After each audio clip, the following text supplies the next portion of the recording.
설마 버려진 내가 누군가의 아들이었다는 증거입니까? 서울 변두리 재개발 골목. 이사 작업을 마친 강도윤이 버려진 짐 더미 앞에서 그대로 굳어 서 있습니다. 34살 고아원 출신 10년째 이삿짐 센터 팀장으로 일하는 남자. 축축한 골목 냄새, 찢어진 작업복 틈으로 드러난 오래된 심장 수술 흉터 위로 빗방울이 톡톡 떨어집니다. 먼지 묻은 장갑을 낀 손이 상자 속에서 낡은 사진 앨범을 꺼내는 순간 묵은 먼지와 함께 오래된 비닐 냄새가 코를 파고듭니다. 비닐에 눌려 바른 사진 속 5살짜리 아이가 환하게 웃고 있습니다.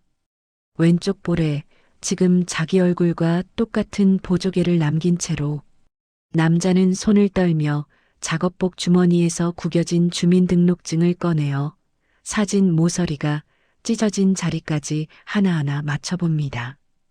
똑같습니다. 완벽하게 일치합니다. 앨범 뒤편 번진 연필 글씨 장시 후 세 글자를 보는 순간 평생 버려진 줄만 알았던 가슴 한가운데가 쿵 하고 내려앉습니다. 고아원 기록에만 남아있던 어린 자신이 중얼거렸다던 이름 시우야가 귓가에서 되살아납니다. 그리고 그 이름과 똑같은 성을 가진 어떤 재벌 회장이 지금 중환자실 유리창 너머에서 30년 전 잃어버린 아들을 찾고 있다는 뉴스가 흘러나옵니다. 정말 이 낡은 앨범 한 권이 버려진 고아를 30년 동안 기다려진 아들로 바꿔놓게 될까요? 사연 시작 전 구독과 좋아요 함께 해주세요.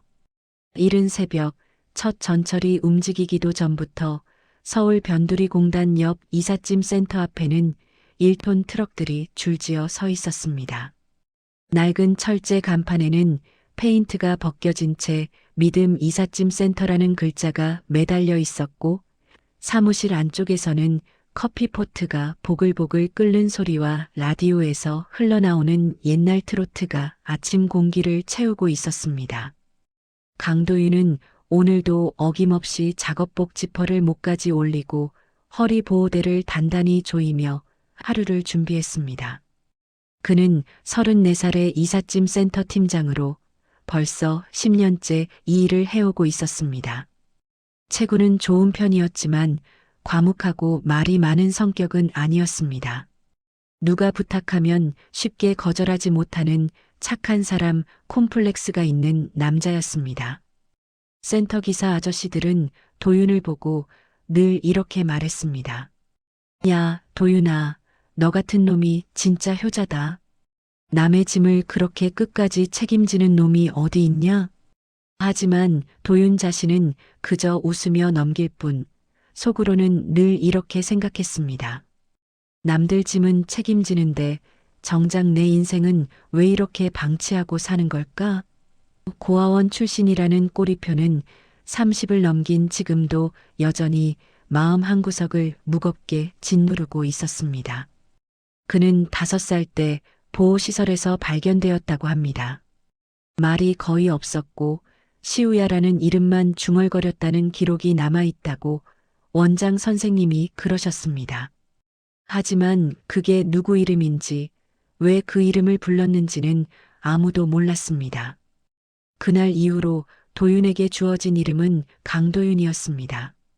성도 이름도 기억도 없이 세상에 던져진 아이였습니다. 자라면서 또래 아이들이 부모님 손을 잡고 소풍을 가고 명절엔 가족들과 밥을 먹는 모습을 보면서 도윤은 늘 이렇게 생각했습니다. 나는 왜 이렇게 혼자일까? 나를 버린 사람은 지금 어디서 뭘 하고 있을까? 그 질문은 어른이 되어서도 여전히 가슴속 깊은 곳에 묻혀 있었습니다. 아침 6시 센터 사무실 문이 덜컥 열리고 허 사장이 들어왔습니다. 도윤아, 오늘 첫 건 어디더라? 구로동 빌라에서 강남 오피스텔로 이사 가시는 분이요. 짐은 많지 않은데 포장이 좀 까다로울 것 같습니다. 그래, 내가 가면 되겠네. 너 가는 데는 민원이 안 들어오거든. 도윤은 그저 씁쓸하게 웃을 뿐입니다. 민원이 안 들어오는 건 잘해서가 아니라 아마도 자기가 고객들에게 끝까지 맞춰주기 때문일 것입니다. 이삿짐 하나하나를 정성스럽게 포장하고 새 집에 들어가서도 가구 배치까지 도와주며 심지어 설거지거리까지 정리해주고 나서야 현장을 떠났습니다. 다른 기사들은 그런 도윤을 보고 고개를 절레절레 흔들었습니다. 야, 그렇게까지 해주면 너만 손해야. 시간은 시간대로 가고. 하지만 도윤은 그럴 수밖에 없었습니다. 누군가의 집을, 누군가의 삶을 옮겨주는 일인데 대충 할 수가 없었습니다. 어쩌면 자기 자신에게는 제대로 된 집도 제대로 된 삶도 없었기 때문에 남들 것만큼은 소중히 다루고 싶었는지도 모릅니다. 오전 내내 구로동 현장을 뛰어다니고 오후엔 강남 오피스텔 계단을 수없이 오르내리며 짐을 날랐습니다. 허리는 뻐근하고 어깨는 묵직했지만 이 고된 육체 노동이 도윤에게는 오히려 위안이 되었습니다. 몸이 피곤하면 생각할 틈이 없어지기 때문입니다. 내 인생은 왜 이 모양일까? 나를 버린 부모는 누구일까? 그 같은 질문들이 머릿속에서 사라지기 때문입니다. 저녁 8시가 넘어 센터로 돌아와 정산을 마치고 나면 도윤은 습관처럼 근처 포장마차로 발걸음을 옮겼습니다. 빨간 천막 아래 낡은 의자에 앉아 소주 한 잔을 따르고 라디오에서 흘러나오는 7, 80년대 트로트를 들으며 하루를 마무리했습니다.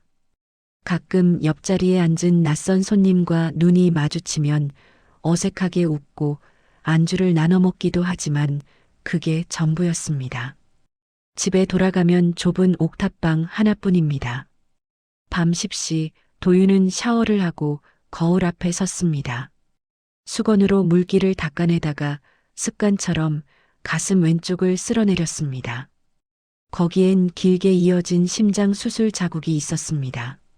3살 때 수술을 받았다고 고아원 건강검진 때 의사 선생님이 말씀하셨습니다. 이 흉터 보니까 심장 수술 받은 것 같은데 수술 안 했으면 오래 못 살았을 거야. 누가 살려준 거네 이거. 하지만 도윤은 그때도 지금도 물었습니다. 살아남아서 뭐 하나 싶다. 진짜 살아남았지만 가족도 없고 사랑하는 사람도 없고 그저 하루하루 짐이나 옮기며 버티는 인생입니다. 거울 속 자기 얼굴을 한참 바라보다가 도윤은 불을 끄고 이불 속으로 들어갔습니다. 천장을 보며 누워 있으면 가끔 이상한 꿈을 꾸었습니다. 놀이기구 앞에서 누군가 자기 손을 꼭 잡고 시우야, 아빠 손 놓지 말라고 말하는 목소리, 따뜻한 손길. 하지만 얼굴은 보이지 않았습니다. 꿈에서 깨어나면 언제나 가슴이 답답했습니다. 시우라는 이름, 내가 어릴 때 중얼거렸다던 그 이름, 그게 뭐였을까? 하지만 기억은 돌아오지 않고 답답한 마음만 남았습니다. 다음 날 아침에도 도윤은 어김없이 센터로 출근했습니다. 허 사장이 커피를 내밀며 말했습니다. 도윤아, 너 요즘 얼굴이 안 좋아? 좀 쉬어야 하는 거 아니냐? 괜찮습니다, 사장님. 일하는 게 더 편해요. 사실이었습니다. 쉬면 생각이 많아지기 때문입니다. 일할 때가 제일 편했습니다. 몸은 힘들지만 마음은 편했기 때문입니다. 그렇게 도윤은 오늘도 트럭에 올라타고 새로운 현장을 향해 출발했습니다. 남들의 새 출발을 도와주러 가는 길입니다. 정작 자기 인생의 새 출발은 언제쯤 올지 모르는 채로 말입니다. 어느 월요일 아침 센터 사무실 문이 와장창 열리더니 허 사장이 숨을 헐떡이며 뛰어들어왔습니다. 손에는 팩스 용지 한 장을 쥐고 있었고 얼굴은 상기되어 있었습니다. 커피를 마시던 도윤이 고개를 들자 사장이 책상을 탁 치며 소리쳤습니다. 야, 큰일 났다. 장수그룹 회장님 댁에서 이사 예약 들어왔어. 네, 장수그룹이요? 그래, 평창동에 있는 그 큰 저택 말이야. 우리 센터 20년 역사상 처음이야. 처음 이런 대여가 들어온 건 사무실 안에 있던 기사 아저씨들이 모두 웅성거리기 시작했습니다. 장수그룹이라면 대한민국 상위 1% 안에 드는 재벌가입니다. 그런 집안의 이사를 맡는다는 건 센터로서는 엄청난 기회였습니다. 하지만 동시에 부담도 컸습니다. 실수라도 하면 센터 명성에 큰 타격이 올 것이기 때문입니다. 도윤아, 내가 가야겠어. 사전 답사부터 내가 직접 다녀와. 제가요? 그래. 너 아니면 누가 하겠냐? 내가 제일 꼼꼼하잖아. 그렇게 도윤은 오후 2시에 평창동으로 향하는 버스에 올랐습니다.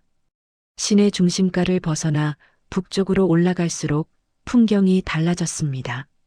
높은 빌딩들이 사라지고 한적한 주택가가 나타나더니 어느새 높은 담장과 오래된 대문들이 줄지어 있는 고급 주택가에 들어섰습니다. 버스에서 내려 골목길을 따라 걸어 올라가는데 가슴이 이상하게 두근거렸습니다. 왜 이렇게 떨리지? 그냥 일인데. 하지만 이 떨림은 단순히 큰일을 맡아서 긴장되는 것과는 다른 느낌이었습니다. 묘하게 익숙한 그러면서도 낯선 설명할 수 없는 감정이었습니다. 내비게이션이 안내하는 주소를 따라 도착한 곳은 높은 담장으로 둘러싸인 오래된 저택이었습니다. 대문 인터폰을 누르자 잠시 후 철문이 천천히 열렸습니다. 안으로 들어서자 넓은 정원이 펼쳐졌습니다. 잘 다듬어진 나무들, 돌로 깔린 오솔길, 그 끝에 서 있는 2층짜리 저택. 90년대 감성이 물씬 풍기는 건물이었지만 관리는 잘 되어 있었습니다. 현관 앞에는 단정한 옷차림의 여자가 서 있었습니다. 한서정, 50대 초반으로 보이는 현재 회장 부인이었습니다. 우아한 말투와 단아한 외모였지만 눈빛에는 어딘지 모르게 냉기가 서려 있었습니다. 이삿짐 센터에서 오셨나요? 네. 사전 답사 나온 강도윤입니다. 들어오세요. 집이 오래되어서 구조가 좀 복잡해요. 현관문을 열고 들어서자 나무 바닥이 삐걱거리는 소리가 났습니다. 거실은 넓었고 벽에는 오래된 액자들이 걸려 있었습니다. 가구들은 세월의 흔적이 느껴졌지만 고급스러웠습니다. 도윤은 메모지를 꺼내 동선을 체크하기 시작했습니다. 현관에서 거실, 거실에서 주방, 계단을 통해 2층으로 올라가는 구조를 머릿속에 그려나갔습니다. 이 집은 30년 만에 처음 비우는 거예요. 잃어버린 아들을 기다리느라 회장님이 못 떠나셨거든요. 이제는 포기해야 할 것 같아서요. 잃어버린 아들이요? 도윤의 발걸음이 멈췄습니다. 한서정은 무심한 듯 창밖을 바라보며 덧붙였습니다. 전처에게서 난 아이예요. 놀이공원에서 사라졌죠. 그날 이후로 회장님의 시간은 멈춘 거나 마찬가지예요. 30년 동안 이 집을 떠나지 못하신 이유가 바로 그거였어요. 도윤은 가슴이 먹먹해졌습니다. 누군가를 잃어버린 사람의 마음을 누구보다 잘 알았기 때문입니다. 자신도 평생 누군가에게 잃어버린 사람이었기 때문입니다. 고개를 숙이고 메모를 이어갔습니다. 거실을 지나 복도로 들어서는데 이상한 일이 벌어졌습니다. 여기서 오른쪽으로 돌면 주방이 있을 것 같은데 도윤은 무의식적으로 오른쪽 문을 가리켰습니다. 문을 열자 정말로 주방이었습니다. 한서정이 의아한 표정으로 물었습니다.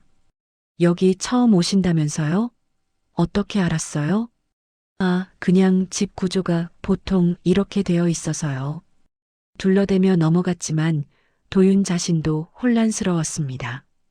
이건 경험으로 아는 것이 아니었습니다. 마치 몸이 기억하는 것 같은 느낌이었습니다. 주방을 지나 다시 복도로 나왔습니다. 계단 밑에 작은 공간이 보였습니다. 여기 창고가 있고 천장에 다락으로 올라가는 문이 있을 텐데 고개를 들어 천장을 보자 정말로 작은 손잡이가 보였습니다. 손이 먼저 나가 손잡이를 잡았습니다. 잡아당기자 뚜둑 소리와 함께 다락 계단이 스르륵 내려왔습니다. 한서정의 얼굴이 굳어졌습니다. 어떻게 하셨어요? 저 손잡이는 잘 안 보이는데. 아, 이런 오래된 집들은 보통 다락이 있어서요. 말은 그렇게 했지만 도윤의 심장은 빠르게 뛰고 있었습니다. 손이 저절로 움직였습니다. 생각보다 먼저 몸이 반응했습니다. 이 집의 구조가 낯설지 않았습니다. 아니, 낯설지 않은 정도가 아니라 익숙했습니다. 마치 어릴 적에 살았던 집처럼 말입니다. 이상하다. 정말 이상해. 답사를 마치고 현관으로 나오는데 도윤은 자신도 모르게 중얼거렸습니다. 예전에도 와본 집 같은 느낌인데. 한서정이 날카롭게 돌아봤습니다. 뭐라고요? 아, 아무것도 아닙니다. 견적서는 내일까지 보내드리겠습니다. 서둘러 인사를 하고 대문을 나섰지만 도윤의 머릿속은 복잡했습니다. 버스 정류장에서 버스를 기다리며 저택을 돌아봤습니다. 저 집에서 무언가가 자신을 부르는 것 같았습니다. 설명할 수 없는 끌림, 묘한 기시감, 가슴 한구석이 답답했습니다. 그날 밤 센터로 돌아와 견적서를 작성하면서도 도윤의 머릿속에서는 평창동 저택이 떠나지 않았습니다. 특히 한서정이 했던 말이 계속 맴돌았습니다. 잃어버린 아들. 그 아이도 지금쯤 어디선가 자기처럼 혼자 살고 있을까요? 부모를 그리워하며 밤마다 천장을 보고 있을까요? 컴퓨터 앞에 앉아 견적서 숫자를 입력하면서도 손은 자꾸 멈췄습니다. 평창동 저택의 모든 방, 모든 복도가 머릿속에 또렷하게 그려졌습니다. 그곳을 걷던 자신의 발소리, 나무 바닥에 삐걱거리는 소리, 심지어 주방에서 풍겨 나오던 묵은 냄새까지 모든 것이 낯설지 않았습니다. 이사 당일 과연 이 집은 도윤에게 어떤 의미가 될까요? 이사 당일 아침 평창동 골목길은 일찍부터 소란스러웠습니다. 믿음 이삿짐 센터의 1톤 트럭 세대가 장수 그룹 저택 앞에 나란히 섰고 작업복을 입은 기사들이 분주하게 움직이기 시작했습니다. 이웃집 할머니들은 창문을 열고 기웃거리며 수군거렸습니다. 장 회장님도 결국 집을 파시는구먼. 잃어버린 아들 때문에 못 떠난다더니 이제 포기하신 건가 봐. 30년을 그 집에서 그렇게 버티셨는데 참 안 됐어. 도윤은 팀장으로서 현장을 지휘했습니다. 트럭마다 담당 구역을 배정하고 깨지기 쉬운 물건들은 따로 표시해 두었습니다. 포장지와 완충제를 챙기고 계단 난간에는 보호 패드를 미리 감아두었습니다. 10년 동안 쌓아온 노하우가 몸에 배어 있었습니다. 형님들, 오늘은 특히 조심하셔야 합니다. 귀한 물건들이 많으니까 하나하나 신경 써주세요. 알았어, 도윤아. 내가 있으니까 믿고 하지. 대문이 열리고 정원을 가로질러 본격적인 작업이 시작되려는 순간 저택 현관 쪽에서 한 사람이 천천히 내려왔습니다. 장태무 회장이었습니다. 60대 중반으로 보이는 나이였지만 여전히 곧은 자세를 유지하고 있었습니다. 회색빛이 도는 머리는 단정하게 빗어 넘겼고 캐시미어 스웨터에 면바지를 입은 모습은 소탈하면서도 품위가 있었습니다. 하지만 얼굴에는 깊은 피로가 서려 있었고 눈빛에는 무언가를 오래 기다려온 사람의 그늘이 박혀 있었습니다. 수고들 많습니다. 집이 오래돼서 조심들 해주시오. 목소리는 온화했지만 어딘지 모르게 쓸쓸함이 묻어났습니다. 도윤이 고개를 숙여 인사했습니다. 최선을 다하겠습니다, 회장님. 인사를 하고 고개를 드는 짧은 순간 두 사람의 시선이 공중에서 마주쳤습니다. 그 찰나 묘한 정적이 흘렀습니다. 설명할 수 없는 끌림 같은 것이었습니다. 장태무는 도윤의 얼굴을 한참 바라보다가 속으로 중얼거렸습니다. 어디서 본 얼굴 같은데 누구를 닮았더라. 특히 도윤이 웃을 때 왼쪽 볼에 살짝 보이는 보조개가 묘하게 기억을 건드렸습니다. 오래전 사라진 아들 시우도 웃을 때 저런 보조개가 있었습니다. 하지만 장태무는 고개를 저었습니다. 아니야. 너무 많이 닮은 사람들을 봐왔어. 또 헛된 희망을 품어선 안 돼. 도윤은 팀원들과 함께 집 안으로 들어갔습니다.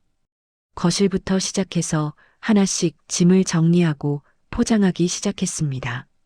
오래된 소파, 식탁, 책장, 그릇들. 모든 물건에서 세월의 무게가 느껴졌습니다. 거실 한쪽 벽에는 액자들이 줄지어 걸려 있었습니다.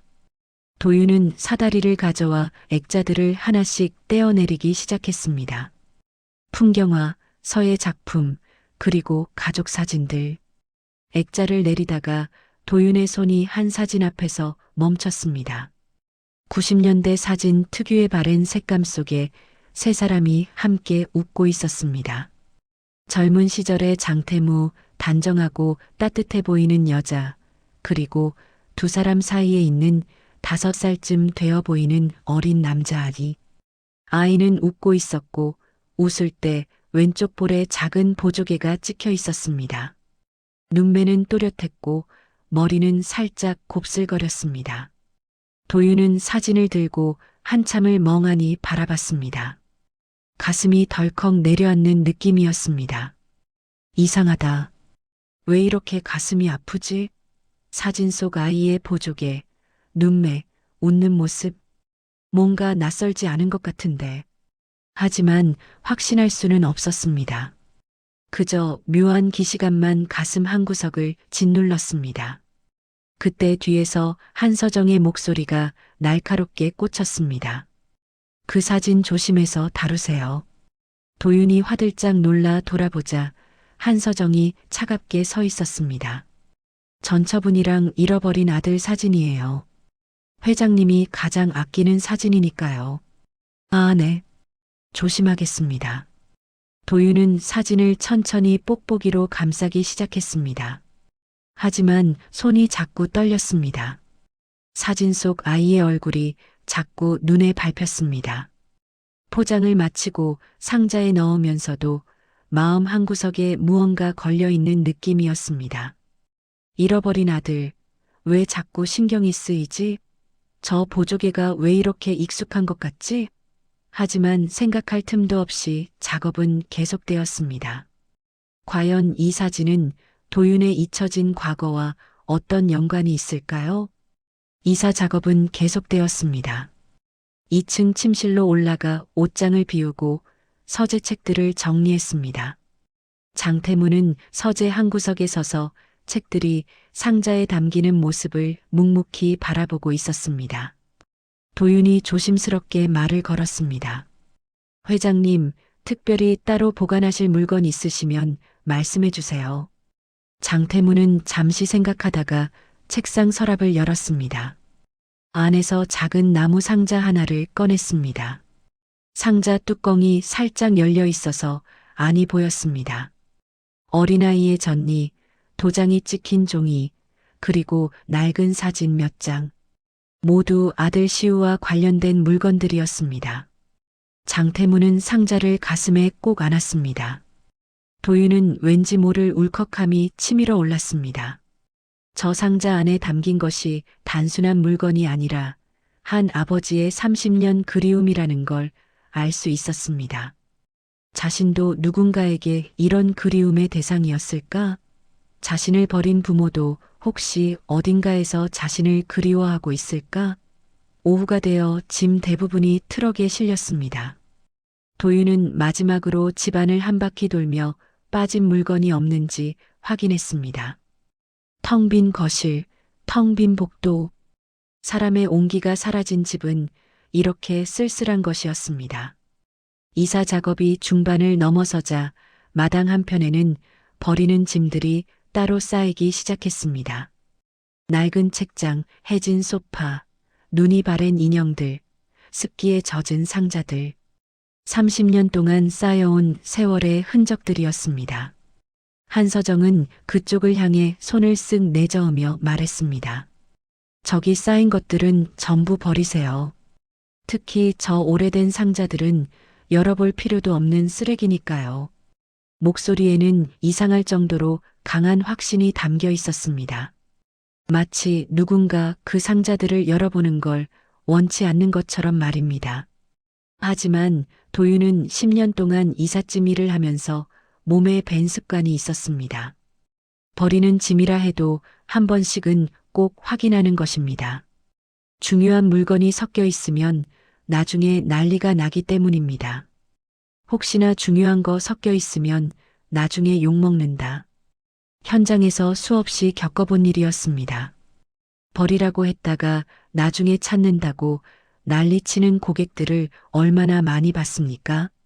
도윤은 상자 하나를 조심스럽게 열었습니다. 먼지가 풀썩 일어나고 묵은 냄새가 코를 찔렀습니다. 상자 안에는 비닐에 쌓인 앨범과 구겨진 채로 끼워져 있는 작은 사진 몇 장이 보였습니다. 무심코 사진 한 장을 집어들었습니다. 그 순간 도윤의 손이 공중에서 그대로 멈췄습니다. 심장이 쿵 내려앉는 느낌이었습니다. 사진 속에는 5살쯤 되어 보이는 남자아이가 있었습니다.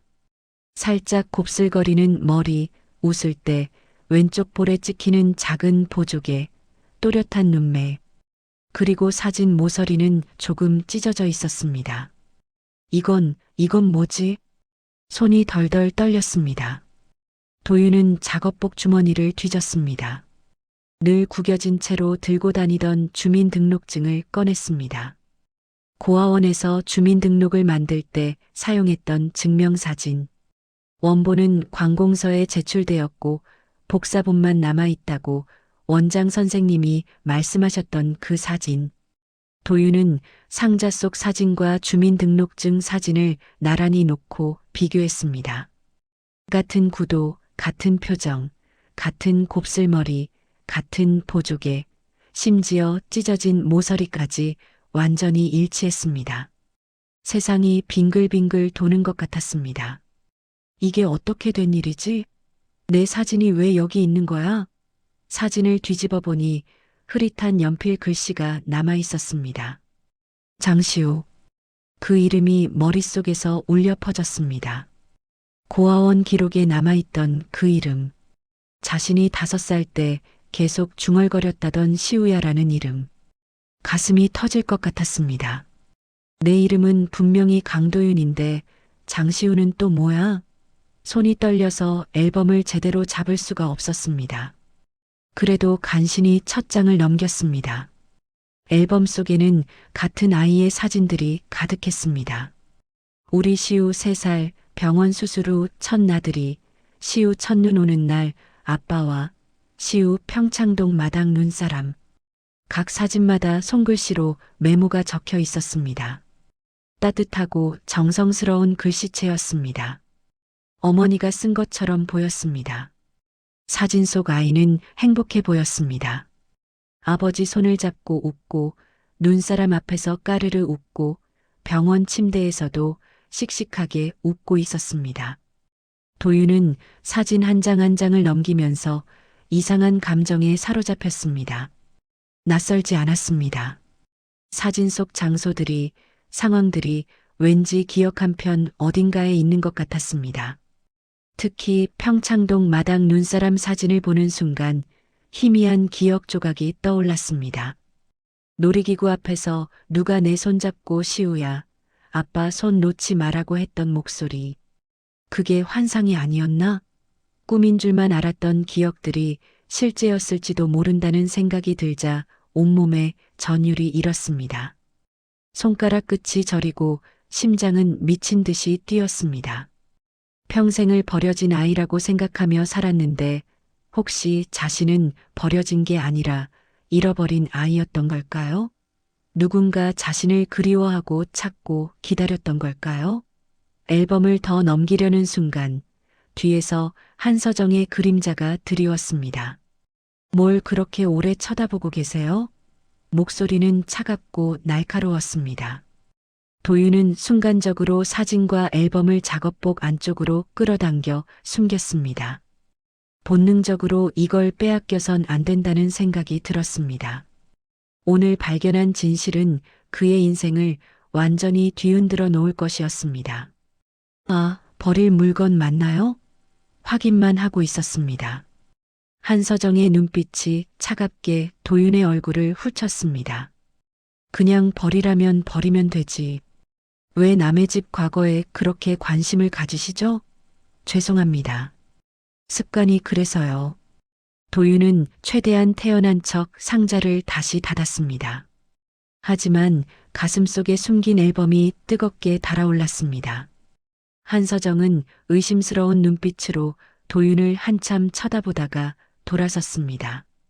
그 뒷모습을 보며 도윤은 이상한 느낌을 받았습니다. 저 여자는 왜 저렇게 이 앨범이 버려지길 바라는 걸까? 무언가 숨기고 싶은 게 있는 걸까? 조금 떨어진 곳에서 그 장면을 지켜보던 장태무는 상자 더미 사이로 잠깐 노출되었던 앨범 표지를 보고 가슴이 철렁했습니다. 저건 시우 사진 앨범인데 서정이가 버리라고 시켰단 말인가? 회장의 머릿속에 처음으로 의심의 씨앗이 뿌려졌습니다. 재혼한 지 거의 25년이 되었지만 아내 서정이 시우와 관련된 물건들을 탐탁지 않아 한다는 건 알고 있었습니다. 하지만 그걸 몰래 버리려 했다는 건 충격이었습니다. 내가 그토록 소중히 여기는 앨범을 왜 버리려 한 거지? 도윤은 작업복 안에 앨범을 꼭 끌어안은 채 일을 계속했습니다. 그는 짐을 나르고 있었지만 머릿속은 온통 앨범 생각뿐이었습니다. 내가 장시우라는 이름으로 살았다면, 저 집이 내 집이었다면, 회장님이 내 아버지라면, 상상만으로도 숨이 막혔습니다. 하지만 동시에 평생 품어왔던 질문들에 대한 답이 보이는 것 같았습니다. 나는 왜 버려졌을까가 아니라 나는 왜 여기서 사라졌을까가 진짜 질문이었던 건 아닐까요? 해가 기울어가고 마지막 짐이 트럭에 실렸습니다. 도윤은 가슴에 앨범을 꼭 품은 채 트럭에 올랐습니다. 손으로 작업복 위를 쓸어내리며 앨범이 잘 숨겨져 있는지 확인했습니다. 저녁 7시 작업이 모두 끝났습니다. 도윤은 허 사장에게 정산을 받고 센터로 돌아갔습니다. 가슴에는 여전히 앨범이 숨겨져 있었습니다. 센터에 잠깐 들러 작업 일지를 작성하고 평소처럼 언덕길을 걸어 내려가기 시작했습니다. 밤 9시가 넘은 시각, 평창동 골목길은 한산했습니다. 가로등 불빛이 듬성듬성 비추는 길을 따라 걷는데 뒤에서 묵직한 발소리가 따라붙기 시작했습니다. 도윤이 걸음을 멈추자 뒤의 발소리도 멈췄습니다. 다시 걷자 다시 따라왔습니다. 이상하네. 뒤를 돌아보려는 순간 갑자기 3명의 남자가 어둠 속에서 달려들었습니다. 도윤을 골목벽으로 밀어붙였습니다. 등이 벽에 부딪히며 숨이 턱 막혔습니다. 장수 그룹 주변에서 기웃거리는 놈이 있다더니 내가 그 팀장이냐? 무슨 소리십니까? 전 그냥 일하러 온 사람인데요. 말하지 마. 경고만 하고 가라고 했으니까. 이유도 설명도 없이 주먹과 발길질이 쏟아졌습니다. 얼굴에, 옆구리에, 등에. 도윤은 팔로 얼굴을 가리며 버텼지만 3명을 상대하기엔 역부족이었습니다. 넘어지며 작업복 셔츠가 찢어지고 가슴에 난 오래된 수술 흉터가 가로등 불빛 아래 드러났습니다. 길고 또렷한 자국이었습니다. 남자 하나가 흉터를 보더니 동료에게 속삭였습니다. 야, 제 흉터 좀 봐. 뭔가 특이하지 않냐? 어디서 본 것 같은데? 쓸데없는 생각 말고 그냥 경고만 하고 가라 했다. 더 이상 장수 그룹 쪽에 얼씬거리지 마. 알았지? 마지막으로 복부를 한번 걷어차고 남자들은 어둠 속으로 사라졌습니다. 도윤은 차가운 바닥에 쓰러진 채 신음했습니다. 온몸이 욱신거렸고 입안에서는 피맛이 났습니다. 왜 나를 때린 거지? 내가 뭘 잘못했길래? 한참을 그렇게 누워 있다가 간신히 몸을 일으켰습니다. 휴대폰을 꺼내 불을 비춰보니 셔츠는 찢어져 있었고 얼굴은 피투성이었습니다. 비틀거리며 걸어서 센터 트럭까지 겨우 도착했습니다. 짐칸에 몸을 싣고 응급 처치를 했습니다. 구급상자에서 소독약과 거즈를 꺼내 상처를 닦아냈습니다. 거울을 보니 눈가가 퉁퉁 부어 있었고 입술이 터져 있었습니다. 그 시각 평창동 저택에서는 한서정이 집 안복도 끝 사람 없는 곳에서 또 다른 전화를 걸고 있었습니다. 목소리는 낮고 차갑게 가라앉아 있었습니다. 잘했어요. 이제 그 팀장이라는 사람은 다신 얼씬도 못할 겁니다. 하지만 혹시 모르니까 한 가지 더 준비해 두세요. 전화를 끊는 서정의 얼굴에는 차가운 미소가 번졌습니다. 30년 동안 지켜온 비밀이 이제 와서 들통날 수는 없었습니다. 다음 날 아침 장수 그룹 쪽에서 또 다른 사건이 터졌습니다. 회장 서재에 있던 수표 몇 장이 사라진 것입니다. 한서정은 직원들을 모아놓고 엄한 표정으로 말했습니다. 어제 외부 인원이 집안을 다 뒤졌죠. 특히 이삿짐 센터 팀장이라는 사람 혼자 이곳저곳 돌아다니지 않았습니까? 확인해 봐야겠어요. 사실 그 수표는 서정이 직접 감춰둔 것이었습니다. 서재 책상 서랍 깊숙한 곳에서 꺼내 자신의 핸드백에 넣어둔 뒤 없어졌다고 소동을 피운 것입니다. 완벽한 계획이었습니다. 이삿짐 센터에 전화가 걸려왔습니다. 허 사장의 얼굴이 하얗게 질렸습니다. 도윤아, 너 어제 회장님 댁에서 뭐 이상한 짓 안 했지? 무슨 말씀이세요, 사장님? 수표가 없어졌다는데 너 사물함 좀 열어봐야겠다. 도윤은 어이가 없었습니다. 자신은 그저 성실하게 일만 했는데 도둑 취급을 받고 있었습니다. 사물함을 열어보였지만 당연히 수표는 없었습니다. 허 사장도 안도의 한숨을 쉬었습니다. 다행이다. 근데 도윤아, 너 얼굴은 왜 그 모양이냐? 어젯밤에 좀 넘어졌습니다. 말할 수 없었습니다. 폭행당했다고 말하면 일이 더 커질 것 같았습니다. 그 시각 평창동 저택 서재에서는 장태무가 심한 가슴 통증을 호소하고 있었습니다. 수표 분실 사건, 아내의 이상한 행동, 버려지려 했던 시우의 앨범. 모든 것이 한꺼번에 쏟아지며 그의 심장을 짓눌렀습니다. 회장님, 괜찮으세요? 김 집사가 달려왔지만 장태무는 이미 바닥에 쓰러져 있었습니다. 안색은 창백했고 식은 땀이 흘렀습니다. 119 불러. 빨리. 구급차가 도착하고 장태무는 병원으로 실려갔습니다. 위급한 상황이었습니다. 뉴스에서는 속보가 나갔습니다. 장수 그룹 장태무 회장 협심증으로 의식 불명 상태로 병원 이송. 도윤은 센터 구석 휴게실 텔레비전에서 그 뉴스를 보았습니다. 멍하니 화면을 바라보는데 가슴 한구석이 아려왔습니다. 내가 왜 이렇게 신경이 쓰이지? 하지만 도윤은 알고 있었습니다. 정말 모르는 사람이 아닐지도 모른다는 것을. 가슴에 품고 온 앨범이 그걸 증명하고 있었습니다. 도윤은 사물함에서 앨범을 꺼냈습니다. 아빠와 시우라고 적힌 사진 속 젊은 남자의 얼굴과 방금 뉴스에서 본 장태무 회장의 얼굴. 분명히 같은 사람이었습니다. 손이 떨렸습니다. 이게 정말이라면, 내가 정말 저 사람의 아들이라면. 도윤은 일어났습니다. 병원 주소를 검색하고 버스를 타고 병원으로 향했습니다. 중환자실 앞 복도는 조용했습니다. 도윤은 유리창 너머로 장태무를 바라봤습니다. 여러 기계에 연결되어 있었고 의식이 없었습니다. 도윤은 유리창에 손을 대고 한참을 서 있었습니다. 저 사람이 정말 자신의 아버지라면 30년 동안 서로를 그리워하며 살았던 걸까? 그 시간들이 너무나 아깝고 슬펐습니다. 복도 끝에서 김 집사가 도윤을 발견했습니다. 상처투성이 얼굴, 찢어진 셔츠 사이로 보이는 흉터. 김 집사는 천천히 다가갔습니다. 강 팀장. 도윤이 돌아서자 김 집사는 그 흉터를 똑똑히 봤습니다. 가슴 한가운데를 가로지르는 길고 또렷한 심장 수술 흉터. 30년 전 어린 시우를 목욕시키며 보았던 바로 그 흉터였습니다. 김 집사의 얼굴이 하얗게 질렸습니다.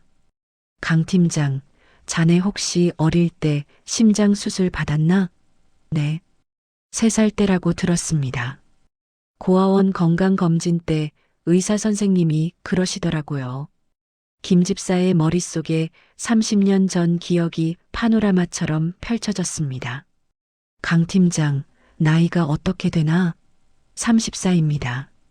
정확한 생년월일은 모릅니다. 고아원에서 추정해서 만들어준 거라서요. 5살 때 보호시설에서 발견됐다고 들었습니다. 김 집사는 벽에 기대섰습니다.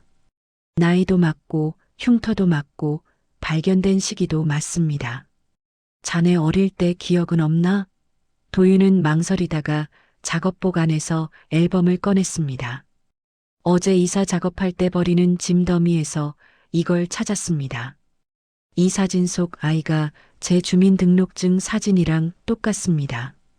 그리고 이름이 장시우라고 적혀 있더라고요. 전 고아원에서 시우야라는 이름을 계속 중얼거렸다는 기록이 있습니다. 김 집사는 앨범을 받아들었습니다. 첫 장을 넘기자 눈물이 왈칵 쏟아졌습니다. 이건 분명히 시우 도련님 앨범입니다. 강 팀장, 아니, 혹시 정말로 도련님이실지도 모르겠습니다. 저도 확신은 못하겠습니다. 하지만 이 앨범을 보고 나니까 어릴 때 꿈인 줄 알았던 기억들이 진짜였던 것 같아서요. 며칠 후 장태무가 잠깐 의식을 찾았습니다. 눈을 뜨자마자 중얼거렸습니다. 시우야, 아빠가 늦게 와서 미안하다. 김 집사는 병실 밖에서 그 모습을 지켜보며 결심을 굳혔습니다. 강 팀장, 혹시 실례가 안 된다면 회장님과 자네 유전자 검사를 한번 해보면 어떻겠나? 도윤은 손에 든 종이컵을 꽉 쥐었습니다. 저 같은 사람이 그런 상상을 해도 됩니까? 만약 아니면 어떻게 하죠? 만약 아니면 나 혼자만 알고 있겠네. 하지만 혹시 정말 혹시라도 자네가 시우 도련님이라면 회장님께 이보다 큰 기쁨은 없을 겁니다. 도윤의 눈가가 붉어졌습니다. 한 번만 해주세요. 평생 왜 버려졌을까 하는 생각은 이제 좀 끝내고 싶네요. 김 집사는 고개를 끄덕였습니다. 며칠 후 조심스럽게 샘플을 채취했습니다. 두 사람은 비밀리에 검사실로 보냈습니다. 결과가 나오는데 일주일 정도 걸렸습니다. 그 일주일은 도윤에게 평생 가장 긴 시간이었습니다. 만약 친자가 맞다면 어떻게 해야 할까? 만약 아니라면 이 허무함을 어떻게 견뎌야 할까? 김 집사도 마찬가지였습니다. 병원 복도를 오가며 회장님을 간호하며 매 순간 결과를 기다렸습니다. 일주일이 지나고 드디어 연락이 왔습니다. 과연 검사 결과는 무엇을 말해주고 있을까요? 검사 결과 나왔습니다. 병원으로 오시면 봉투 전달해 드리겠습니다. 김 집사는 떨리는 손으로 휴대폰을 쥐었습니다. 도윤에게도 문자를 보냈습니다. 두 사람은 병원 로비에서 만났습니다.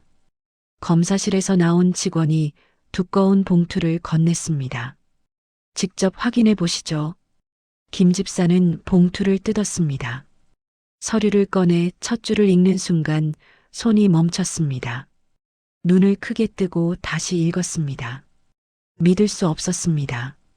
하지만 분명히 그렇게 적혀 있었습니다. 친자 확률 99.99%. 도윤도 서류를 받아들었습니다. 글자가 흐릿하게 보였습니다. 눈물이 차올라서였습니다. 평생을 찾아 헤매던 답이 여기 있었습니다. 자신은 버려진 아이가 아니었습니다. 누군가의 아들이었고 누군가 30년 동안 기다린 아이였습니다. 정말 제가 회장님의 아들이란 말입니까? 그렇습니다, 도련님. 아니, 시우 도련님. 드디어 찾았습니다. 김 집사는 도윤을 꼭 끌어안았습니다. 30년을 기다린 이 순간, 기쁨과 슬픔이 한꺼번에 밀려왔습니다. 도윤도 울었습니다. 어른이 되어 처음으로 펑펑 울었습니다.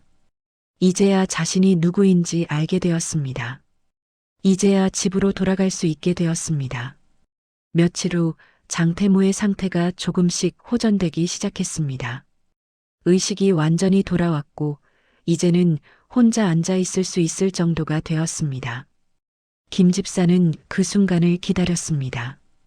병실 문을 조용히 닫고 들어가 회장 곁에 섰습니다. 회장님, 말씀드릴 게 있습니다. 무슨 일인가? 김 집사는 두꺼운 봉투를 꺼내 조심스럽게 건넸습니다. 유전자 검사 결과입니다. 강도윤 씨가 시우 도련님 맞습니다. 친자 확률 99.99%입니다. 서류를 받아든 장태무의 손이 심하게 떨렸습니다. 글자들이 눈에 들어오지 않았습니다. 아니, 들어왔지만 믿을 수가 없었습니다. 30년 동안 죽은 줄 알았던 아들이 살아 있었습니다. 버려졌다고 생각했던 아이가 혼자 힘으로 어른이 되어 있었습니다. 살아 있었구나. 내가 버린 줄 알았던 내 아들이 버려진 게 아니라 뺏긴 거였구나. 장태무의 눈에서 눈물이 주르륵 흘러내렸습니다. 60을 넘긴 회장이 아이처럼 울었습니다. 30년 동안 억눌러왔던 죄책감, 그리움, 후회가 한꺼번에 터져나왔습니다. 회장님, 우시지 마십시오. 이제 도련님을 찾으셨지 않습니까? 김 집사, 나는 좋은 아버지가 아니었네. 아들 하나 제대로 지키지 못했어. 이제라도 지키시면 됩니다. 회장님, 도련님을 불러올까요? 장태무는 눈물을 닦으며 고개를 끄덕였습니다. 그래, 불러주게. 30년을 기다렸는데 이제 더는 못 기다리겠어. 김 집사가 복도로 나가 도윤을 불렀습니다. 도윤은 복도 끝 의자에 앉아 있었습니다. 손을 꼭 쥐고 있었고 무릎이 떨리고 있었습니다. 도련님, 들어가시죠. 회장님께서 기다리십니다. 도윤은 천천히 일어섰습니다. 병실 문 앞에서 한참을 망설이다가 손잡이를 잡았습니다. 문이 열리고 안으로 들어섰습니다. 침대에 장태무가 앉아 있었습니다. 두 사람의 시선이 마주쳤습니다. 30년의 시간이 그 사이에 가로놓여 있었습니다. 장태무가 먼저 손을 뻗었습니다. 입술이 떨렸습니다. 시우야, 정말 시우야 맞니? 도윤은 대답 대신 천천히 침대 곁으로 다가갔습니다. 장태무는 아들의 얼굴을 한참 바라봤습니다. 왼쪽 볼에 보조개, 곱슬거리는 머리, 또렷한 눈매. 모든 것이 어린 시우 그대로였습니다. 다만 30년의 세월만큼 자라 있었습니다. 장태무는 떨리는 손으로 도윤의 손을 잡았습니다. 아들의 손은 거칠었습니다. 굳은 살로 덮여 있었습니다. 짐을 나르고 무거운 걸 들고 혼자 살아남기 위해 일했던 흔적들이었습니다. 손을 만지며 장태무의 눈물이 또 흘렀습니다. 그동안 얼마나 힘들었니? 혼자서 얼마나 외로웠니? 도윤도 눈물이 났습니다.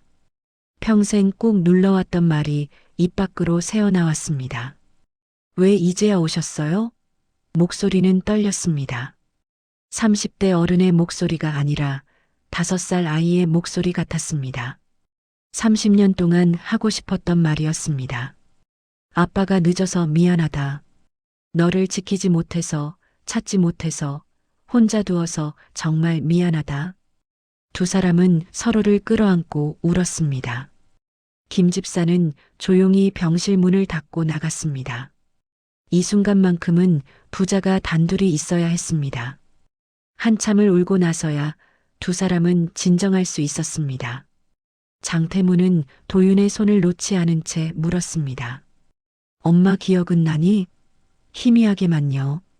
따뜻한 목소리, 부드러운 손길 정도만 기억납니다. 엄마는 정말 좋은 사람이었어. 너를 그렇게 사랑했지. 병으로 일찍 떠나셔서 엄마도, 아빠도, 너도 모두 불행했구나. 장태무는 침대 옆 서랍에서 작은 액자를 꺼냈습니다. 고은혜의 사진이었습니다. 단정하고 따뜻한 미소를 띤 여자였습니다. 도윤은 사진을 받아들고 한참을 바라봤습니다. 엄마. 그 한마디가 입 밖으로 나오는 순간 또 눈물이 났습니다. 평생 불러보지 못한 단어였습니다. 사진 속 여자를 보며 도윤은 어렴풋이 기억을 더듬었습니다. 따뜻한 품, 자장가 소리, 이마에 입맞춤해주던 감촉. 그게 모두 이 사람이었을 것입니다. 엄마가 하늘에서 보면 얼마나 기뻐하실까? 아들이 돌아왔다고. 두 사람은 오래도록 나란히 앉아 있었습니다. 30년의 공백을 메우기엔 부족한 시간이었지만 이제 시작이었습니다. 밤이 되었습니다. 도윤이 병실을 나가려 하자 장태무가 손을 잡았습니다. 시우야, 내일 또 와줄 수 있니? 당연하죠, 아버지.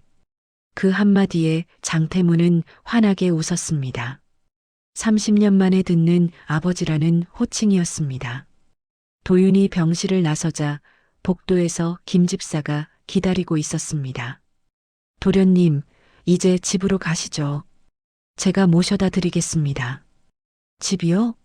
네, 평창동 저택 말입니다. 도련님 방이 아직 그대로 있습니다.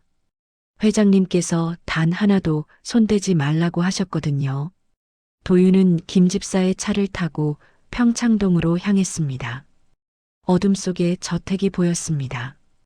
대문이 열리고 정원을 지나 현관에 섰습니다. 문을 열고 들어서자 익숙한 나무 바닥 냄새가 났습니다. 계단을 올라 2층 복도 끝 김 집사가 문 하나를 열었습니다. 이곳이 도련님 방입니다. 30년 동안 그대로 두었습니다. 방 안에는 어린아이의 장난감, 책, 작은 침대가 그대로 있었습니다. 도윤은 방 안으로 들어가 벽에 걸린 그림을 만졌습니다. 손끝에서 희미한 기억이 떠올랐습니다. 이 방에서 자고 저 창문으로 마당을 내려다보고 계단을 뛰어내려가던 기억들. 김 집사가 조용히 물었습니다. 기억나십니까? 전부는 아니지만 조금씩이요. 천천히 기억하시면 됩니다. 도련님은 이제 집에 오셨으니까요. 그날 밤 도윤은 30년 만에 자신의 방에서 잠들었습니다. 작은 침대는 몸에 맞지 않았지만 이상하게 편안했습니다. 창밖으로 달빛이 들어왔습니다. 눈을 감으니 어린 시절 목소리들이 들리는 것 같았습니다. 시우야, 자장자장, 우리 아들 잘 자거라. 엄마 목소리였습니다. 도윤은 그렇게 30년 만에 집에서의 첫날 밤을 보냈습니다. 내일부터는 무엇이 기다리고 있을까요? 며칠 후 장태무는 완전히 회복되어 퇴원했습니다. 그리고 준비를 시작했습니다. 세상에 진실을 알릴 준비였습니다. 김 집사는 지난 며칠 동안 비밀리에 조사한 자료들을 꺼냈습니다. 30년 전 한서정이 변호사와 상담했던 기록, 신혼불명 아동 시신을 시우 도련님이라고 허위 신고했던 서류, 최근 회장 명의로 빼돌린 재산 이전 서류까지 한서정이 30년 동안 숨겨온 증거들이었습니다. 장태무는 서류를 한 장 한 장 넘기며 얼굴이 굳어갔습니다. 서정이를 불러주게. 회장님, 괜찮으시겠습니까? 괜찮을 리 없지. 하지만 들어야겠네. 직접 입으로 들어야겠어. 1시간 후 서정이 저택 서재로 들어왔습니다. 우아한 미소를 띠고 있었지만 장태무의 차가운 눈빛을 보고 뭔가 이상함을 눈치챘습니다. 서정아, 30년 전 놀이공원에서 시우가 사라진 날. 그날 내가 한 행동들 다 확인했다. 한서정의 얼굴에서 혈색이 사라졌습니다. 무슨 말씀이세요? 이 서류들 좀 봐. 내가 변호사와 상담했던 기록, 신원불명 아동을 시우라고 우긴 서류, 최근 내 명의로 빼돌린 재산 이전 서류까지 다 있어. 장태무는 서류들을 한 장씩 책상 위에 던졌습니다. 서정은 처음엔 잡아댔지만 증거들이 너무 명백했습니다. 점점 얼굴이 일그러지기 시작했습니다. 그래요. 그 애만 없었으면 내 인생은 달라졌을 거야. 난 밑바닥에서 여기까지 기어 올랐다고. 당신 옆에 설 자격 나한테도 있었어. 그래서 5살 아이를 없앤 거냐? 없앤 게 아니에요. 그냥 멀리 보낸 거예요. 죽이지는 않았어요. 그때 서재 문이 조심스럽게 열렸습니다. 도윤이 들어왔습니다. 들어와라, 시우야. 장태무가 떨리는 손을 뻗었습니다. 서정이 소리를 질렀습니다. 안 돼. 저런 고아 출신을 어떻게 당신 아들이라고 인정해. 고아 출신이 아니야. 내가 만든 고아지. 내가 내 아들을 고아로 만들었어. 유전자 검사는 거짓말을 안 해. 그리고 내 눈도, 내 가슴도 거짓말 안 한다. 서재 문이 다시 열렸습니다. 경찰 2명이 들어왔습니다.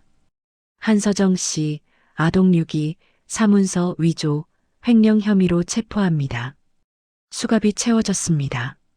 서정은 복도로 끌려나가면서 도윤을 노려봤습니다. 너 때문에 내가 쌓아올린 인생이 무너졌어. 도윤은 차분하게 한마디 했습니다. 당신이 밟고 올라서려 했던 인생이 바로 제 인생이었습니다. 30년 동안 당신이 지킨 건 자리였고 제가 찾은 건 가족이었습니다. 서정은 더 이상 할 말이 없었습니다. 저택에는 장태무와 도윤, 그리고 김 집사만 남았습니다. 장태무는 도윤을 바라보며 눈물을 흘렸습니다. 시우야, 아빠가 늦었다. 정말 미안하다. 아버지. 그 한마디에 두 사람은 서로를 끌어안았습니다.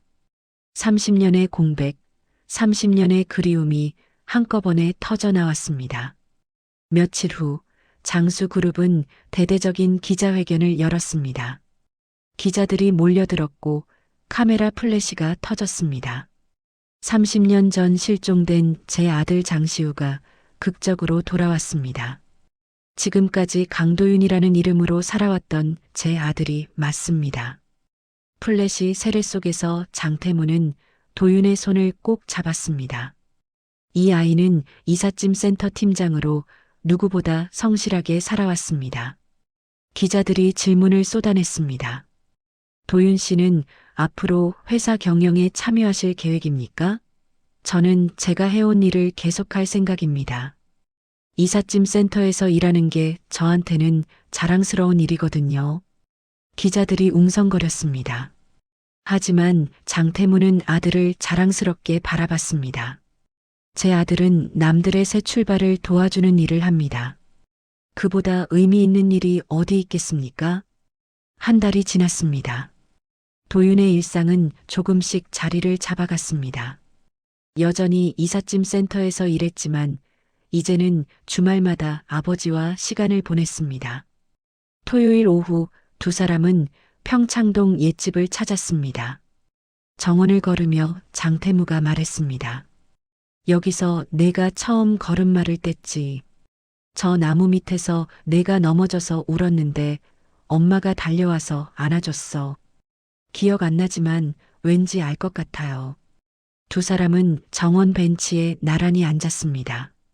장태무가 도윤의 어깨에 손을 얹었습니다. 시우야, 행복하니? 네, 아버지. 이제는 행복합니다. 그 말을 들은 장태무의 눈가가 붉어졌습니다. 30년 동안 듣고 싶었던 말이었습니다. 저녁이 되어 두 사람은 평창동 저택으로 돌아왔습니다. 장태무가 결정한 것이었습니다. 우리 다시 여기서 살자. 시우가 돌아왔으니 이제 이 집도 다시 살아날 수 있을 것 같아. 도윤은 2층 자기 방으로 올라갔습니다. 책상 위에는 어릴 적 앨범이 펼쳐져 있었습니다. 도윤은 앨범 마지막 장을 넘겼습니다. 그리고 새로 인화한 사진 한 장을 조심스럽게 끼웠습니다.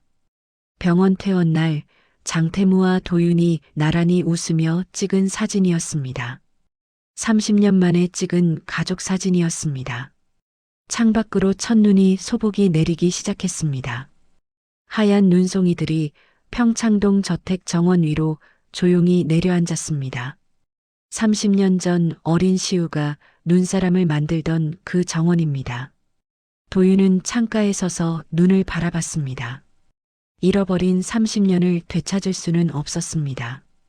하지만 남은 시간을 함께할 수 있게 되었습니다. 버려진 아이가 아니라 기다려진 아들이 되었습니다. 아래층에서 아버지 목소리가 들렸습니다. 시우야, 저녁 먹자. 김 집사가 미역국 끓였어. 도윤은 미소를 지으며 대답했습니다. 네, 지금 갑니다. 계단을 뛰어내려가며 도윤은 생각했습니다. 이게 가족이구나. 이게 집이구나. 식탁에는 따뜻한 미역국과 반찬들이 차려져 있었습니다. 장태무와 김 집사가 웃으며 기다리고 있었습니다. 도윤은 자리에 앉았습니다. 세 사람은 밥을 먹으며 오늘 있었던 일들을 이야기했습니다. 평범하고 소소하고 따뜻한 저녁 시간이었습니다. 창밖에는 눈이 계속 내렸습니다. 세상을 하얗게 덮으며 모든 상처를 감싸며 새로운 시작을 축복하듯 조용히 내렸습니다. 30년의 겨울이 지나고 이제 새로운 봄이 오고 있었습니다. 버려진 것이 아니라 잃어버렸던 시간, 혼자였던 것이 아니라 찾아가던 시간. 그 모든 시간이 이 순간을 위해 존재했던 것처럼 도윤은 이제 평온했습니다. 가족과 함께하는 저녁, 따뜻한 집, 돌아올 곳이 있다는 안심. 이것이 바로 도윤이 평생 꿈꿔온 것이었습니다. 그리고 이제 그 꿈이 현실이 되었습니다. 이야기는 새로운 시작을 예고하며 따뜻하게 막을 내렸습니다.